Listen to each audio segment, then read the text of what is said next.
حضور فرماتے ہیں، رب فرماتا ہے سورۃ فاتحہ آدھی میری ہے آدھی میرے بندے کی ہے۔ جب اس نے کہا الحمدللہ رب العالمین الرحمن الرحیم مالک یوم الدین ایاک نعبد و ایاک نستعین، جب یہاں تک وہ لفظ کہتا ہے تو یہ حصہ میرا تھا۔ اس نے اپنے رب کی تعریف کی، اور جب کہا نا اس نے اہدنا الصراط المستقیم،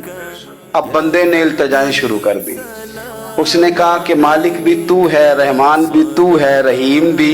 تو ہے، عبادت بھی تیری کرتے ہیں تو مدد بھی تو تجھی سے مانگنی ہے نا، اب مہربانی فرمانا اہدنا الصراط المستقیم، ہمیں سیدھا راستہ دکھا دے، صراط الذین انعمت علیہم، ان لوگوں کا راستہ دکھانا جن پر تو نے انعام کیا ہے، غیر المغضوب علیہم ولا الضالین، ان کے راستے پہ نہ چلانا جن پر تیرا غضب ہوا، جو گمراہ ہو گئے ان کے راستے۔ تو نماز میں جب ترجمے پر آپ کا غور ہوتا ہے تو آپ کا تو دل خود بخود لگ جاتا ہے، شوق بڑھ جاتا ہے آپ کا۔ تو اتنی چیزیں ہم زندگی میں یاد کرتے ہیں، تو اگر ترجمہ بھی نماز کا یاد کر لیں